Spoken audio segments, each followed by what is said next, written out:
할렐루야. 교회에 와서 웃어야지 어디 가서 웃습니까? 교회에 와서 웃어야지. 한번 저를 한번 보시고 하하 한번 해봅시다. 시작. 하하하하. 웃어야 돼요. 웃는데 하나님이 은혜를 주셔요. 웃는데 인상 쓰는 것보다 연세가 이제 많은 분들이 이제 은퇴를 하고 어떻게 살아가느냐, 얼마 정도 있어야 살아가느냐. 이달 초에 SMCNC라고 하는 그 플랫폼 틸리언 프로에 의해서 설문조사를 해봤더니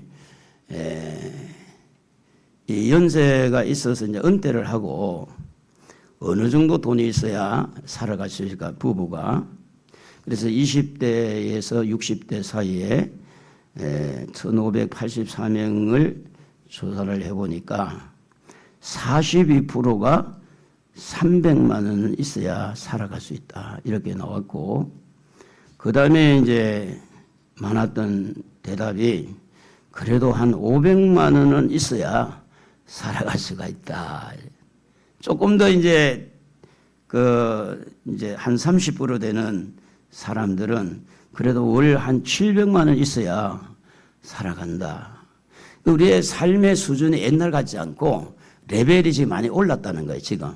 이 사람들의 삶의 수준이 레벨이 많이 올라 있었기 때문에, 그래서 이제 경제적인 그런 부분에서 은퇴한 부부가 보호를 받으려면 최하가 300이고 조금 이제 넉넉하게 살려면 한 700 정도가 필요하다. 이제 그렇게 설문조사가 나왔어요.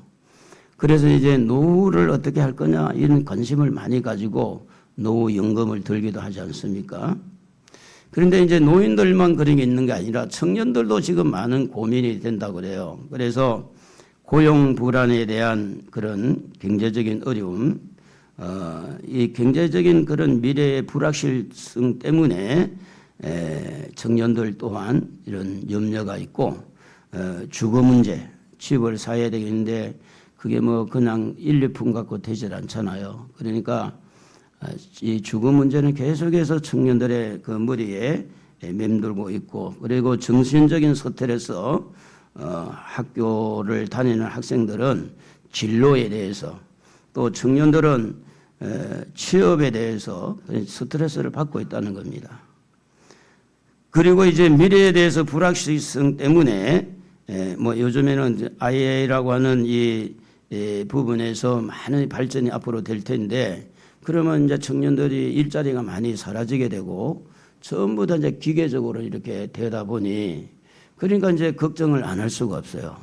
그냥 뭐 고구마 구먹고 감자 구먹고 이렇게 살 때는 단순했는데 지금은 참 복잡한 시대를 살고 있습니다.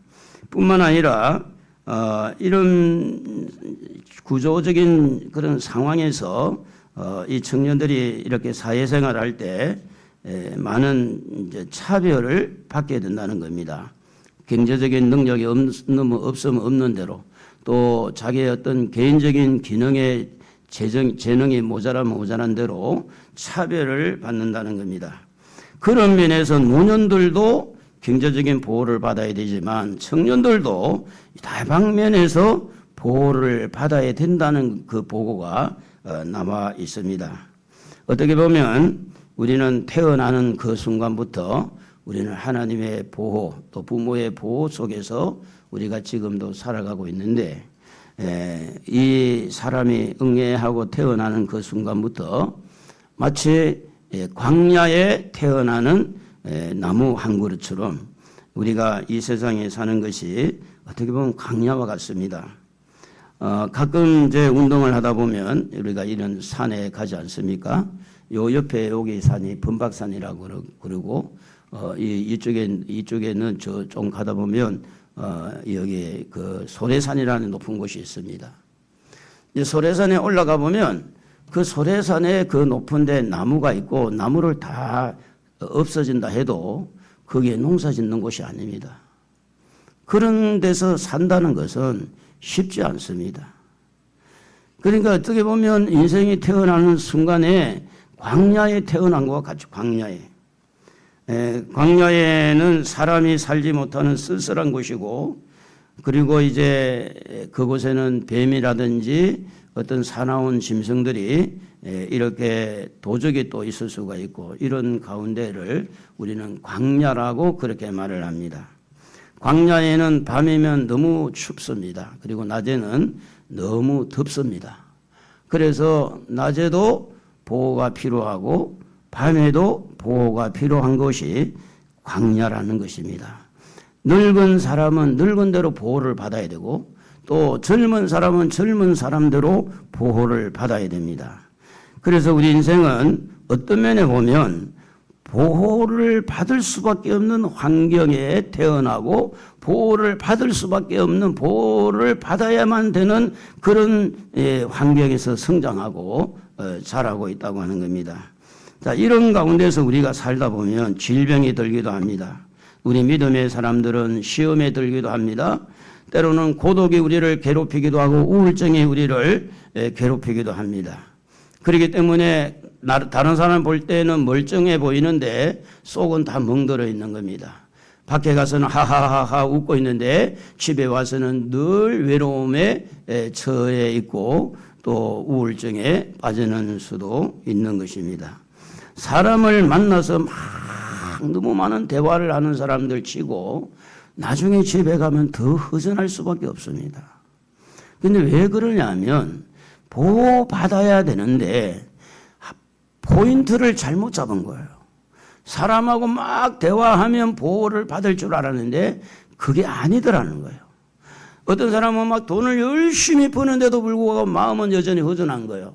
돈이 나를 보호를 하는 것 같았는데 돈이 있는데도 불구하고 여전히 마음은 허전하고 복잡한 겁니다. 그렇기 때문에 오늘 이 땅에 살아가는 우리 모두는 보호를 받아야 될 사람들인데 누구의 보호를 받아야 되느냐? 우리를 만드시고 우리를 이 땅에 태어나게 하신 전능하신 하나님의 보호를 받아야 되는 사람인 줄로 믿습니다. 오늘 우리가 하나님의 자녀로 부름을 받았을지라도 하나님의 보호를 받아야 돼요. 그래서 우리가 장성한 사람도 하나님 보호를 받아야 되고, 사업이 잘 되어서 승승장구하는 사람도 하나님의 보호를 받아야 돼요.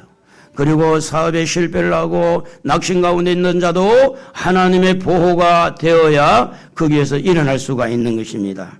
그래서 이스라엘 백성들이 오늘 우리가 읽은 말씀을 보면 광야에서 하나님이 그들에게 보호자다라는 말씀을 하고 있습니다.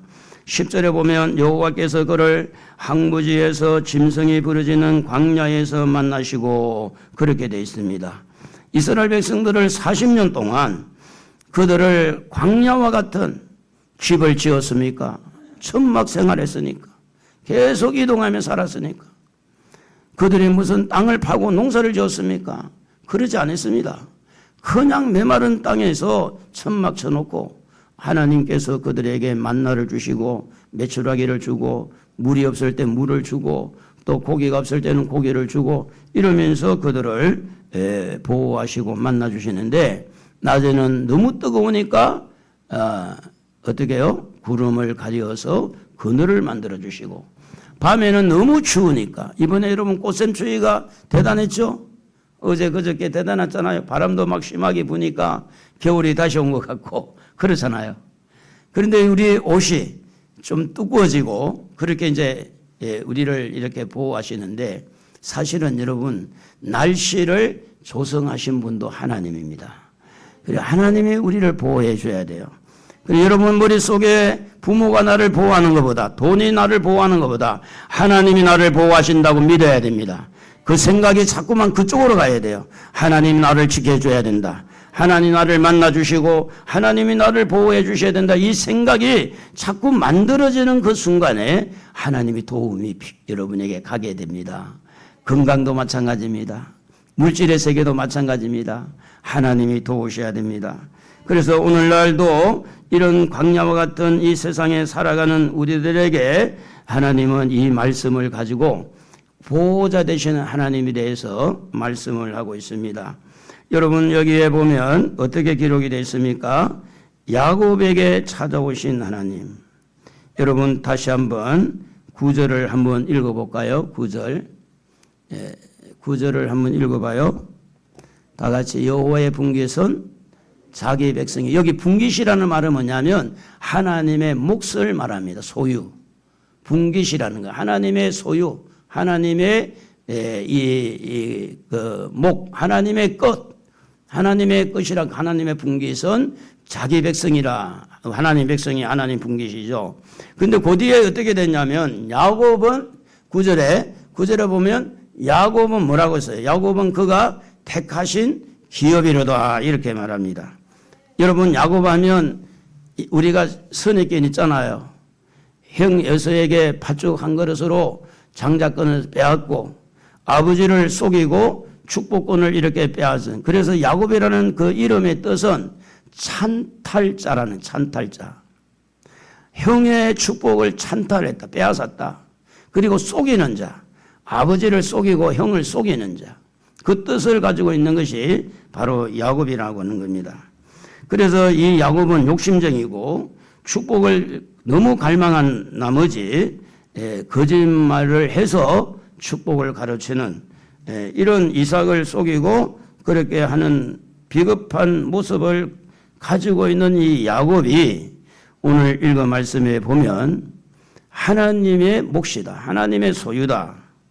그래서 야곱이 이 문제 때문에 애갓집으로 도망을 가죠. 도망을 가다가 한 곳에 이르렀는데 그곳이 어디냐면 베델이라는 하나님의 집이라는 곳이었습니다. 돌베개를 하고 자고 있는데 하나님께서 그를 만나 주시는데, 그러면 야곱은 지금 많은 생각을 하는 거예요. 내가 이제 부모를 떠나서 애삼촌 집에 가면 내 인생은 앞으로 어떻게 될 것인가? 과연 내가 다시 부모님 앞으로 돌아올 수 있을까? 그래서 우리가 흔히 말하는 대로 집 떠나면 뭐가 있다고 그래요? 집 떠나면 고생이라고 그러잖아요. 집 떠나면 고생이라고. 그러니까 이런 고생을 통해서 생각하는 것이 많았을 거라고 보는 거예요. 그래서 한쪽에는 그가 그동안 자기 힘으로 축복을 받으려고 자기 생각으로 거짓말을 하고 속이고 이렇게 했더라도 아마 그게 후회가 될 수도 있을 거고 하나님 앞에 용서를 구하는 회개의 기도가 될 수도 있을 것이고, 그리고 이제 지금 외롭고 쓸쓸하니까 하나님 나 좀 도와주세요. 생전 평소시에는 기도를 안 하던 사람이 아마 그 자리에서 기도가 됐는지도 모르죠. 그런데 아무튼 이렇게 홀로 밤에 잠을 자고 있는 이 야곱에게 하나님은 그 야곱을 뭐라고 말하느냐? 나의 분깃이다, 나의 기업이다. 이렇게 속이고 찬탈하고 거짓말쟁이일지라도 하나님은 야곱을 누구라고 그럽니까? 하나님의 백성이고 하나님의 분깃이고 하나님의 기업이라고. 그래서 이 말씀은 오늘 우리에게 적용을 해본다면 우리도 야곱처럼 일상생활을 하면서 때로는 거짓말도 하고 때로는 속이기도 하고 속기도 하고 참 하나님 앞에 부족하고 허물 많은 그런 모습으로 인생을 살아갔을지라도 여전히 하나님은 야곱을 나의 분깃으로 나의 기업으로 삼으신 그분이 오늘도 하나님 우리를 향해서 말씀하고 있는 겁니다. 내가 허물이 많고 내가 잘못해서 내 인생이 이렇게 힘들게 되었을지라도 너는 내 것이다. 너는 나의 소유다. 너는 나의 기업이다. 그래서 하나님은 야곱을 여기에 들어내민 것은 이런 야곱도 하나님이 만나주시고 보호한 것처럼 오늘도 우리 하나님 앞에 죄송스럽고 우리가 정말 살아온 흔적들이 하나님 앞에 떳떳하지 못하고 이런 연약함이 있음에도 불구하고 야곱을 통해서 하나님께서 우리에게 깨닫게 하는 것은 봐라, 야곱 같은 사람도 내가 분깃으로 담고 그 나중에 12아들을 낳잖아요. 그래서 12지파가 되잖아요. 그래서 내가 야곱을 이렇게 나의 분깃으로 삼은 것처럼 내가 너를 나의 소유로 삼았다. 내가 너를 안다. 내가 너가 강야소령에서 얼마나 속이고 이렇게 삶을 엉망으로 살았는지 알지만은 그래도 너는 내 자식이다. 우리가 부모가 되보면 알잖아요. 속 썩이는 자식도 자식의 자식 아니에요? 아니에요? 속을 썩인다고 내 자식 아닌가요? 속을 썩이도 내 자식이잖아. 야곱은 지금 하나님의 속을 썩이는 거죠. 오늘 우리도 야곱처럼 하나님의 속을 썩일지라도 여전히 너는 내 분기시고 여전히 너는 내 기업이다. 이렇게 말씀을 하시면서 하나님이 이렇게 야곱을 만나 주신 것처럼 오늘 저와 여러분을 만나 주시는 분인 줄로 믿습니다. 할렐루야. 야곱은 그렇지 않습니까? 베델에서 잠을 자고 있는데 사닥다리가 나타나고 그 사닥다리를 통해서 천사가 왕래를 왔다 갔다 하고 하늘 문을 열어주는 거예요. 그러니까 야곱이 지금 수평을 향해서 눈을 이렇게 내가 어떻게 살고 뭘 먹을까, 뭘 마실까, 뭘 입을까, 어디가 돈을 많이 벌까, 누구를 만나면 돈을 장사를 잘할까, 수평으로 이렇게 다 사람을 집중했다면 베델에서 잠을 자고 있을 때 야곱의 눈길을 어디로 돌렸어요? 하늘로 돌린 거예요. 하늘로. 천국을 바라보게 하는 거예요. 하나님을 바라보게 한 거예요. 오늘 여러분이 세상을 살다가 보면 실수할 수 있고 정말 여러분 자신이 창피하고 부끄러운 행동을 했을지라도 교회 와서 하나님을 만나고 나면 천국의 소망을 가지는 줄로 믿습니다. 우리가 세상 사람들에게 많이 시달리고 힘든 일을 만났다가도 주님 앞에 나와서 예배드리다 보면 하나님을 향해 집중하는 눈이 열리는 줄로 믿습니다. 그래서 하나님께서 야곱에게 말씀합니다. 창세기 28장 15절에 다 같이 한번 읽어봅시다. 내가 너와 함께 있어 네가 어디로 가든지 너를 지키며 너를 이끌어 이 땅으로 돌아오게 할지라. 내가 네게 허락한 것을 다 이루기까지 너를 떠나지 아니하리라. 하나님은 여러분을 떠나지 않는다고 말씀합니다. 야곱을 떠나지 않는다고 말한 것처럼. 그래서 야곱이 하나님을 찾은 것이 아니라 하나님이 내 기업, 내 분기 때는 내 기업 때는 야곱을 찾아온 겁니다. 그래서 오늘 이 예배를 통해서 오늘 하나님께서 여러분을 찾아오신다는 사실을 기억하고 그분을 만나시기를 바랍니다. 이것을 우리는 은혜라고 말을 합니다. 하나님은 긍휼함이 있습니다. 긍휼함이 있기 때문에 부모는 우리를 버릴지라도 하나님은 우리를 버리지 않는다고 그랬잖아요. 그래서 속을 썩이는 자식도 자식이기 때문에 부모로서 이렇게 부모의 역할을 하는 것처럼 하나님은 여러분에게 긍휼과 은혜를 가지고 여러분을 찾아오신다. 우리 인생의 삶이 마치 광야를 만나가지고 쩔쩔매고 방황하고 어떻게 해야 될지 모르는 그런 상황에서 하나님은 야곱을 찾아온 것처럼 오늘 저와 여러분을 찾아오셔서 우리를 인격적으로 만나주시고 우리의 나아가는 길을 열어주시는 줄로 믿습니다. 그리고 대부분 간증을 들어보면 그런 광야 같은 인생살이에서 하나님이 어떻게 만나주셨습니다. 그게 이제 간증이잖아요. 간증. 어떤 면에 보면 야곱이 부모 밑에 있을 때 이렇게 살았을 때는 인격적으로 하나님을 만나지 못했을 거라고 보는 거예요. 그냥 부모의 신앙에 묻혀서 이렇게 생활하다 보니까.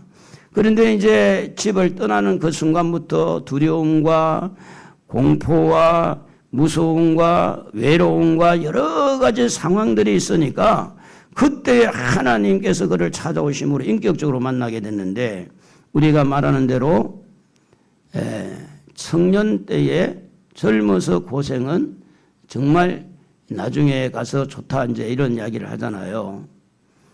늙어서 돈 주고 살 수도 없는 그것은 청년 시절에 고통을 당하면서 기도하고 하나님 만나고 사람 됨됨이가 되어지고 그렇게 될 때 노년에 이제 평안해진다는 거예요. 노년이. 그래서 좋다는 겁니다. 오늘 여러분 고생이 되더라도 그 고생이라고 하는 것보다 거기에서 찾아오시는 하나님의 눈길, 찾아오시는 하나님의 그 손길을 경험하시기 바랍니다. 그래야만 여러분이 그 고생을 정말로 값있게 대가를 지불하게 되어진다는 겁니다. 그래서 황무지 같은 삶 속에 야곱을 찾아온 것처럼 우리도 이런 세상 살기가 옛날에는 그래도 한 뭐 50만 원 있고 100만 원만 있으면 먹고 살만 한데 지금은 이제 레벨이 좀 달라가지고 씀씀이가 달라. 씀씀이가 식당에 가서 밥 먹는 거 전혀 부담 없잖아요. 밥 먹으러 가자. 에? 오늘은 고기 먹으러 가자. 레벨이 옛날하고 달라요. 옛날하고. 뭘 집에서 해야 그냥 와가서 먹지 뭐.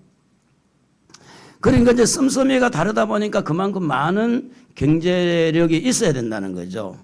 여러분 자동차를 굴리면 굴릴수록 돈이 들어가잖아요. 그렇잖아요. 사람이 움직이면 돈이에요. 그렇기 때문에 이런 부분에서 우리가 살아갈 때 쪼달리고 힘들 때 자꾸 불평만 하지 말고 이때에 우리를 가까이 하시는 하나님을 바라보자는 겁니다. 여기에 항무제라는 단어가 있는데 항무제라는 단어는 믿어 바르라는 뜻이 단어인데 사람이 살지 않는 곳, 사람이 살 수 없는 곳을 항무지라고 그렇게 말합니다. 도무지 사람이 살아갈 수 없는 환경, 도무지 이 상황에서는 일어날 수 없는 환경, 도무지 길이 없다고 생각하는 그 낙심된 환경, 거기에서 하나님께서 야곱을 찾아온 것처럼 하나님이 여러분을 찾아오신다는 것을 알아야 돼요. 그래서 이 포인트가 맞아야 돼. 포인트가. 하나님과 여러분의 포인트가 맞아야 돼요. 그래서 인생의 광야길을 걸어갈 때에 하나님께서 야곱에게 말씀을 하잖아요. 내가 너와 함께 하겠다고. 그러면 오늘 여러분 10절을 다시 한번 읽어보도록 하겠습니다. 10절. 여호와께서 그를 항무지에서 짐승이 부르짖는 광야에서 만나시고 호위하시며 보호하시며 자기의 눈동자같이 지키셨도다. 여기에서 호위하며 보호하며 지켰다는 말은 같은 말로 반복이 되어 있는 겁니다. 지켰다는 말은. 자기 백성을 보호한다는 말을 3번이나 반복하고 있는 것을 봅니다. 왜 그러냐면 광야는 위험한 곳이며 도적이 있고요. 뱀이 있고 정갈이 있습니다.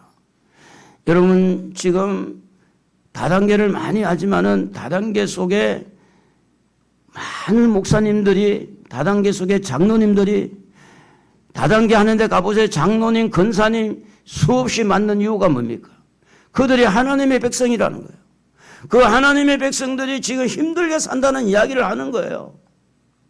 그들이 힘들게 살지 않았으면 뭐 때문에 목사님, 장로님, 권사님이 그 다단계에 빠져가지고 그래가지고 어떤 데는 목사님이라고 그러지 말고 회장님이라고 부르라고. 오늘부터 회장님, 부장님이라고 부르라고. 목사라고 부르면 다 이제 목사가 말이지 이런 데 왔나 보다 이래가지고 별로 모양이 안 좋으니까. 그러면 그분들이 살아가는 어떤 그런 레벨이 어떻게 됐느냐 하면 지금 어떤 길이 없는 거예요. 뭘 할 게 없어요. 그래서 대학생들이 왜 그쪽으로 많이 좀 빠졌느냐 하면 가장 쉽게 빨리 이렇게 경제적인 어떤 수완을 얻을 수 있다는 이 말을 듣고 거기에 많이 빠지기도 해요. 등록금 다 갖다 말아넣기도 하고 그러면서 대학도 그냥 가다가 중단하는 사람도 있고. 자, 이것이 우리 인생의 어떤 삶에서 경제적인 보호도 하나님 앞에 받아야 된다 그런 이야기입니다. 경제적인 축복도 받아야 된다는 거예요. 그래서 여기에 보면 하나님이 보호한다는 말이 3번이나 나오는데 여기 보호하시고 지켜주고 호위하신다는 말이 나오는데 이 부분에는 마귀가 이 세상에서 주름을 잡고 있고 원수 마귀가 아무리 기도하는 사람도 말씀변에 있는 사람도 어떻게 하든지 넘어뜨리려고 하기 때문에 그래서 하나님이 보호하겠다는 것을 약속합니다. 지난 3년 동안 우리는 바이러스 때문에 고생을 많이 했습니다. 이 바이러스 때문에 고생을 많이 해서 그 바이러스로 인해서 이제 돌아가신 분도 들어있지만 그래도 지금 우리나라 전체적으로 보호를 받았고 또 여러분도 보호를 받아서 이 자리에 앉아 있는 줄로 믿습니다. 이게 이제 그 주사를 맞고 부작용이 있어가 저희 바로 위에 큰 형님도 그래가지고 실어증이 생겼어요. 먹지 못하는 이 생겼는데 그러니까 이제 지금은 조금 나아졌는지 모르겠는데 맛을 모른다는 맛을. 냄새를 모른다는 거예요. 고소한 냄새도 모르고 입에 넣어도 맛이 없으니까 안 먹히는 거야. 그러니까 안 먹으니까 막 쫙 살이 빠진 거예요. 그런데 오늘 여러분 이 자리에 앉아 있는 것만 해도 바이러스 3년 동안 여러분을 지켜주신 하나님인 줄로 믿습니다. 그 하나님이 이런 바이러스뿐 아니고 세균이고 여러 가지 시험과 환난 속에서 우리를 보호해야 예배 자리에 설 수 있잖아요. 그래서 우리가 이런 부분에서 하나님의 보호가 필요하다는 것, 또 하나님의 보호가 있었다는 증거가 오늘 우리를 통해서 보여주는데, 오늘 이렇게 그 보호한다는 말 중에 호위한다는 말이 있어. 호위. 이 호위한다는 말은 무슨 말이냐면 둘러싸다, 빙 둘러싸다는 뜻을 가지고 있는 사바브라는 히브리어인데, 어제 그저께 3.1절 3.1절 운동 뭐 100 몇 년이라고 그랬는가, 하여튼 105년이라고 그랬어요. 기념 행사에 대통령이 연설을 했습니다. 대통령이 연설을 하고 이제 나가는 길에서 제가 TV를 잠깐 봤어요. 나가는데 대통령 뒷자리 옆자리에서 먼저 일어나는 덩치 좋은 사람이 일어나더라고. 저 사람이 누굴까 생각해 보니까 아마 경호원이 아니겠느냐. 그게 이제 둘러서서 호위한다는 이야기, 호위, 보호한다는 거예요. 하나님이 여러분을 호위한다는 거예요. 지금 문재인 대통령, 전 대통령이 양산에 가 살고 있는데 그 대통령 식구들을 보호하고 지켜주는 경호원이 45명이라고 그래요. 45명. 여러분, 그 45명보다 더 많은 숫자를 가지고 우리를 지켜주시는 하나님을 믿으십시다. 하나님이 우리를 보호하신다는 걸 믿으십시다. 그래서 호위한다는 것은 둘러서서 원수마귀가 여러분을 침투하지 못하도록, 질병이 침투하지 못하도록, 가난이 침투하지 못하도록 여러분을 보호한다는 겁니다. 그래서 우리가 성경에 보면 이런 말씀이 나옵니다. 세상에 살면서 두려워하지 말라고. 우리 이사야 41장 10절 다 같이 한번 읽어보면 좋겠네요. 다 같이. 두려워하지 말라. 내가 너와 함께함이라. 놀라지 말라. 나는 네 하나님이 됨이라. 내가 너를 굳세게 하리라. 참으로 너를 도와주리라. 참으로 나의 의로운 오른손으로 너를 붙들리라. 세상이 많이 힘들고 어려워도 두려워하지 말아야 될 것은 우리를 호위하고 계신 분 하나님이 계신다. 그래서 다윗은 시편 23편 4절에 보면 내가 사망의 음침한 골짜기로 다닐지라도 해를 두려워하지 않는 것은 주께서 나와 함께 하심이라, 이렇게 기록하고 있습니다. 마태복음 28장 20절에 보면 내가 세상 끝날까지 내가 너희와 함께 하겠다고 약속을 하신 분이 바로 성경 말씀입니다. 우리 혼자가 아닙니다. 하나님이 나를 보호해 줘요.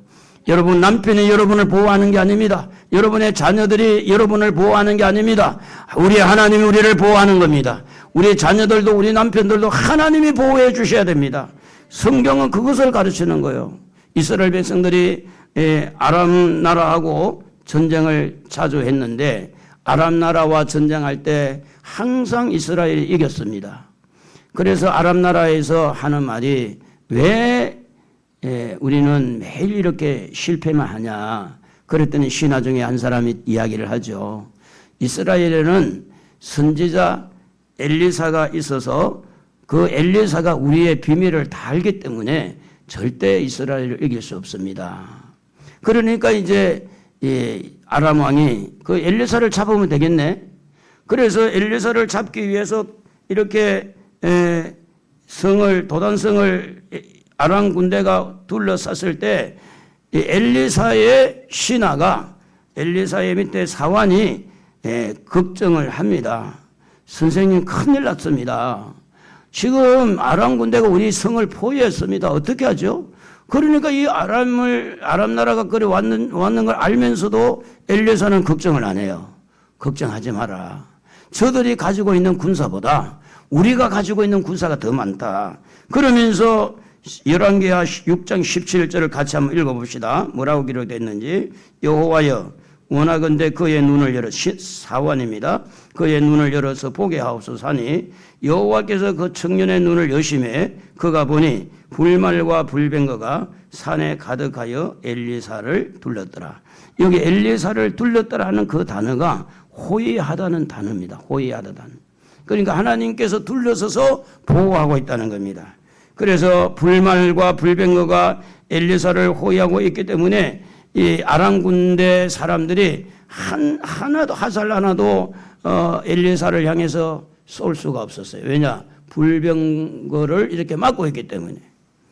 알게 모르게 하나님이 우리를 보호하고 있어요. 지켜주고 있어요. 그래서 하나님은 템프테이션이라고는 이 부분에서 여러분을 실족하게 하시는 분이 아니에요. 그러나 하나님은 여러분의 믿음을 키우기 위해서 테스트하는 분이지 여러분을 유혹에 빠지게 해서 여러분을 넘어뜨리는 분이 아니에요. 여러분이 가지고 있는 그 환경에서 지금 어떤 부분에서 시험이 오더라도 그 시험은 내 믿음 성장하게 하고 그 시험은 기도하게 하고 더 하나님을 의지하게 하는 게 위해서 지금 어려움이 있는 거지 우리를 골탕 먹이려고 그런 건 아니라는 거예요. 그래서 그 부분에서 하나님을 믿어야 돼요. 우리 눈에 보이지 않아도 손에 만지지 않더라도 영적인 세계가 있잖아요.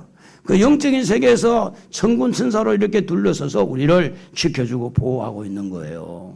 여러분 세상 사는 게 그렇게 만만치 않습니다. 사업한 사람은 알 거고 직장 생활하는 사람도 압니다. 사람을 대한다는 게 그렇게 쉽지 않아요.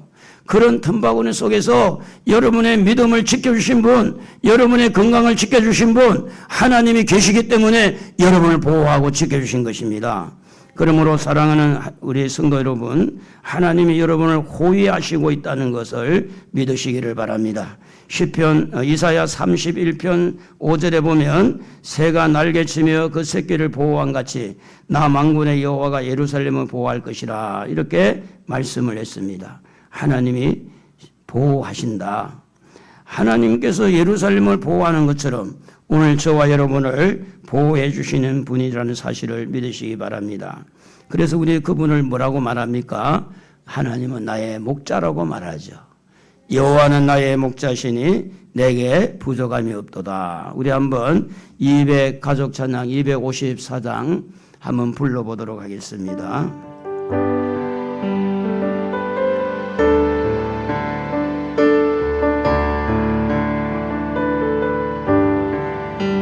여호와 나의 목자 내게 부족 없네.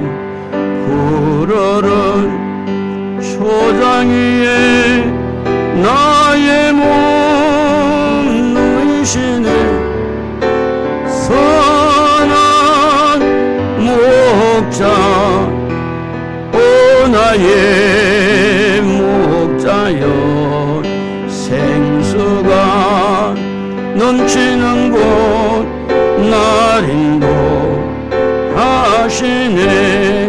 내 영혼 소생하며 자기 이름 위에 너희에게 인도하니 골짜기 두려움없네.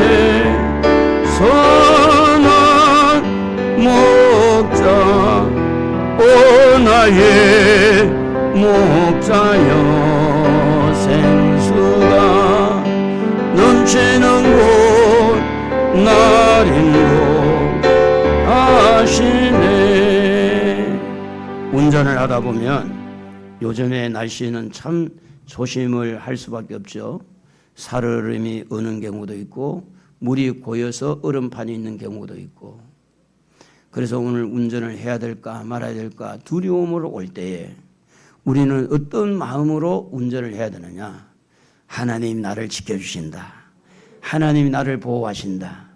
덜덜덜 떨면서 운전하는 거하고 하나님이 나를 보호하고 지켜주신다는 이 사실을 믿고 담대하게 하는 거하고 다르다는 겁니다. 제가 처음에 운전을 배울 때에 이제 고속도로를 이제 저희 형님하고 같이 탔어요.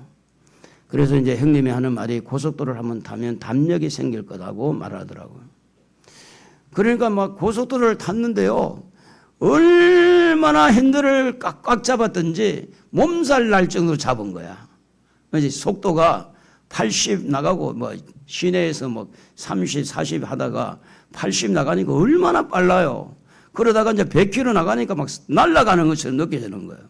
그런데 시골 가면서 제가 이제 중간에 조금 운전을 하고 나니까 뭐가 생겼냐? 담력이 생긴 거예요.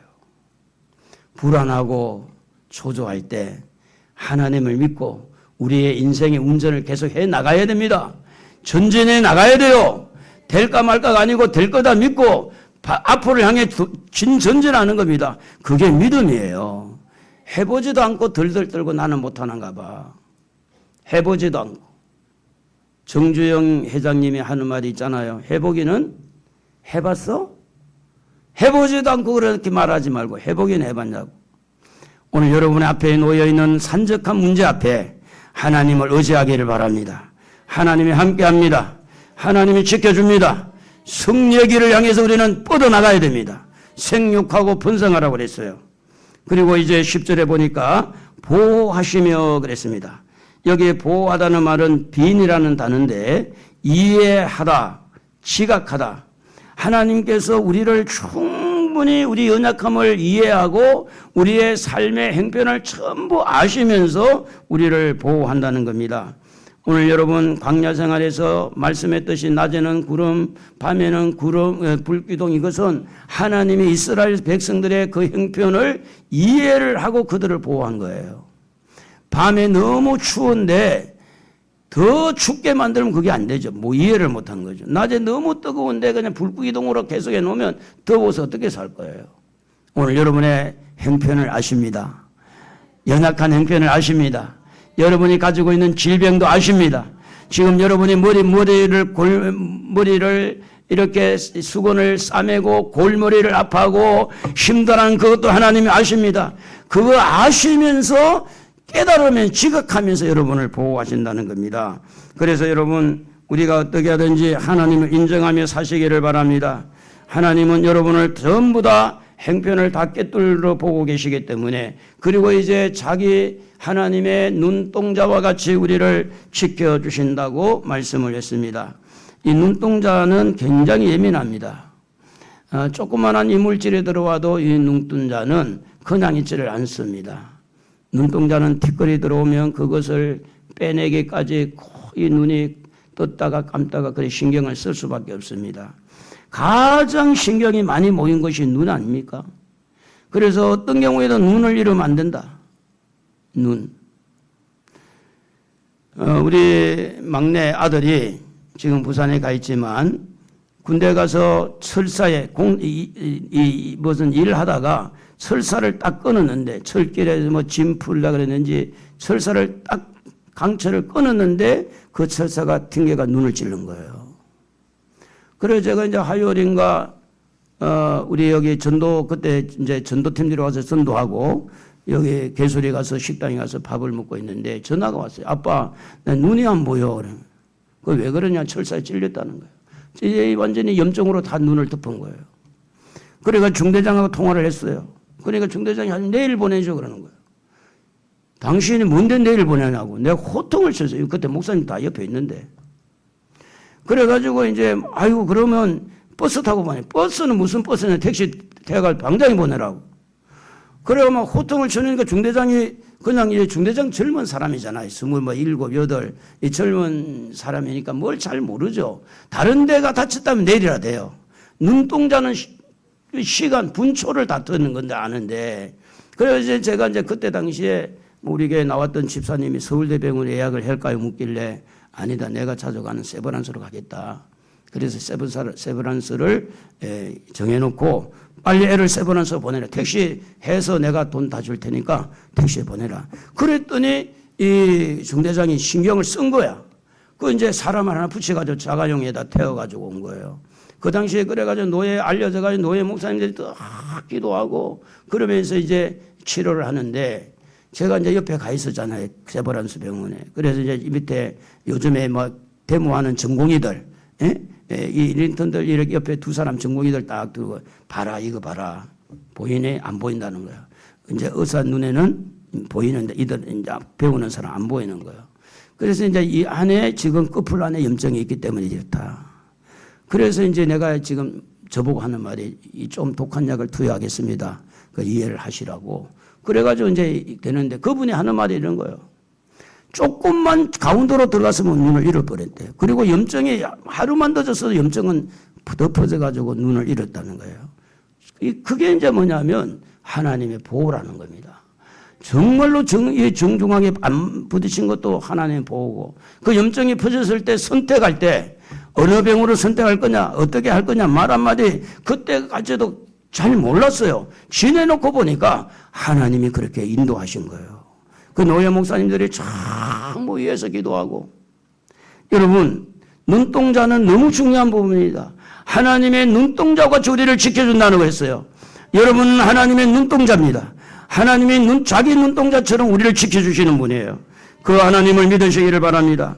그래서 이사야 43장 시편 121편 3절에 보면 여호와께서 너로 실족지 않게 하시며 너를 지키시는 자가 졸지 아니하시리로다, 그렇게 말했습니다.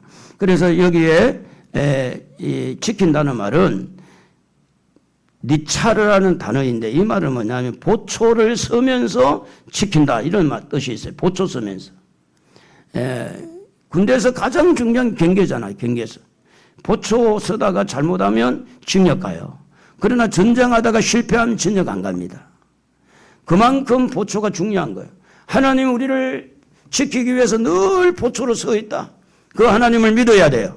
하나님 나를 보초를 서면서 나를 지켜주신다, 보호해 주신다, 하나님께서 나를 지킨다, 이 믿음이 내 마음의 불안한 요소를 떨쳐버리게 되고 내 마음의 여러 가지 우울증을 사라지게 만들고 우리 안에 있는 어떤 공포심, 두려움, 모든 그런 것들을 믿음으로 몰아내는 거예요. 여러분에게 믿음의 은사가 임하기를 바랍니다. 그 하나님을 믿는 믿음의 은사가 충만하기를 바라요. 믿음이 와야 돼요. 믿어져야 돼요. 그래야 불안한 요소가 사라지는 겁니다. 그래서 이사야 43장 2절에 보면 물 가운데 지날 때에도 또 강을 건널 때에도 또 불 가운데 행할 때도 물이 침몰하지 못하게 하고 불에 타지도 않게 하신다, 보호해 주신다는 겁니다. 하나님의 자녀를 지켜주는 것은 당연한 겁니다. 그래서 우리는 요한복음 10장 29절에 보면 만물보다 크신 분이 누구냐? 하나님이에요. 우리를 하나님의 손에서 빼앗을 자가 있을까 없을까요? 빼앗을 자가 없어요. 저도 이게 악구심이 좀 있기 때문에 주먹을 깍지잖아요. 웬만한 여러분도 제 손을 펴기가 쉽지 않을 거예요. 그런데 전능하신 하나님이 우리를 이렇게 꼭 잡고 있는데 누가 우리를 그리스도의 손에서 빼앗겠어요? 그 안에 사랑이 있고 그 안에 용서가 있고 그 안에 은혜가 있고 그 안에 능력이 있는 손인데 십자가에 사랑이 있잖아요. 십자가에서 용서가 있잖아요. 어떤 죄가 있더라도 고자질을 할지라도 우리 십자가의 그 예수님의 보혈로 우리를 지켜주는 하나님의 손, 그분은 우리를 사랑합니다. 용서합니다. 우리에게 은혜를 주시는 분입니다. 그 손에서 누구도 빼앗을 자가 없다 그랬어요. 세상의 어떤 환난이나 핍박도 그리스도의 사랑에서 우리를 끊을 수 없다 그랬습니다. 그러므로 사랑하는 성도 여러분, 오늘 여러분은 하나님의 보호를 받는 하나님의 자녀임을 믿으시기를 바랍니다. 할렐루야.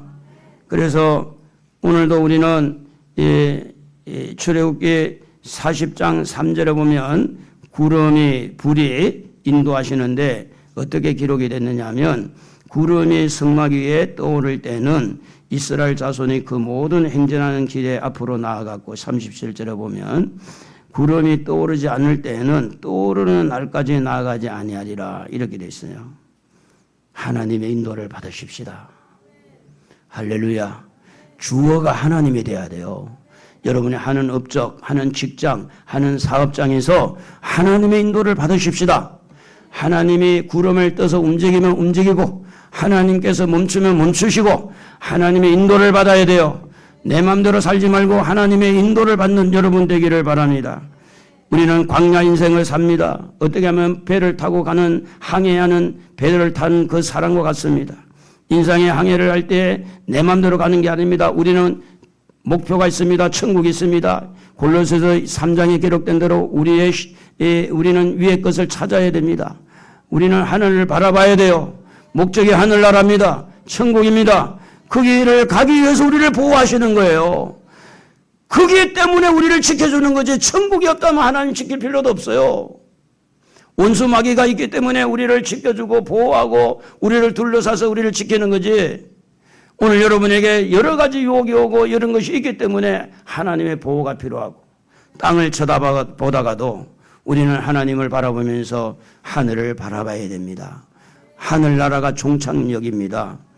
사랑하는 성도 여러분, 지금 우리가 경제 수준이 예전보다 많이 좋아졌다 해도 사실은 힘들게 사는 겁니다.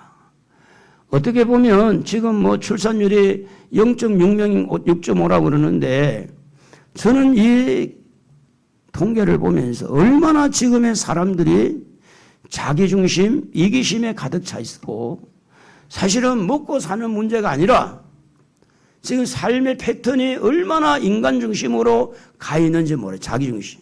그래서 창세기 6장에 보면 하나님의 아들들이 사람의 딸들을 보고 자기가 볼 때 자기중심으로 결혼했을 때 홍수가 쏟아졌다고. 홍수가. 결혼하는 사람들이 전부 자기중심이야. 내 마음에 틀린 거야. 하나님 마음에가 아니고 내가 모든 걸 결정하는 거야. 내가.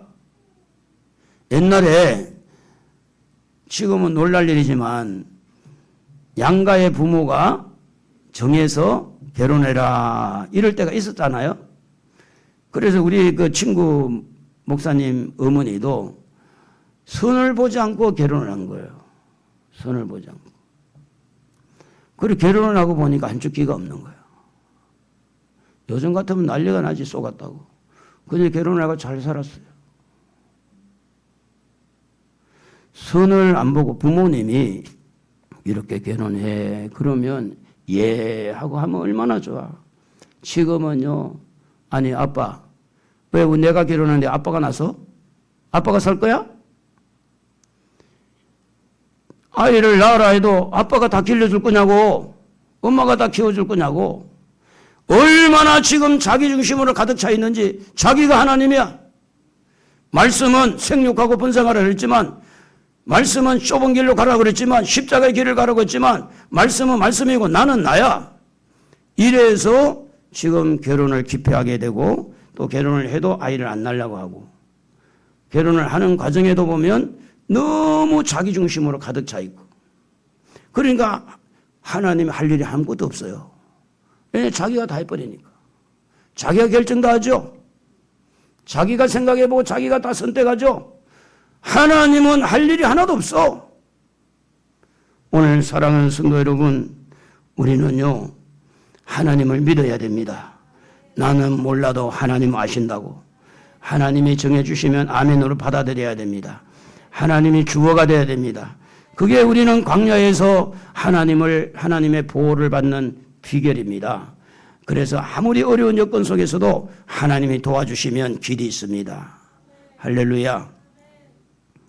위험한 인생을 살고 있고 위험한 곳에 우리가 지금 살고 있지만, 그러나 절대 위험한 것이 아닙니다. 우리에게는 하나님이 있기 때문에. 광야 같은 인생길에서 하나님이 우리를 지켜주십니다.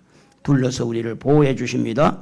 눈동자와 같이 지켜주시는 그 하나님, 오늘도 바라보시고 이번 한 주간도 우리 하나님 보호 안에서 여러분의 삶의 현장에서 하나님의 인도를 받았으면 좋겠습니다. 뻗어나가는 역사가 있기를 바랍니다. 승승장구하고 가는 곳마다 성공하고 하는 일마다 실패를 했더라도 다시 일어나는 하나님과 함께하는 그한 삶이 되기를 주의 이름으로 축복합니다. 우리 찬송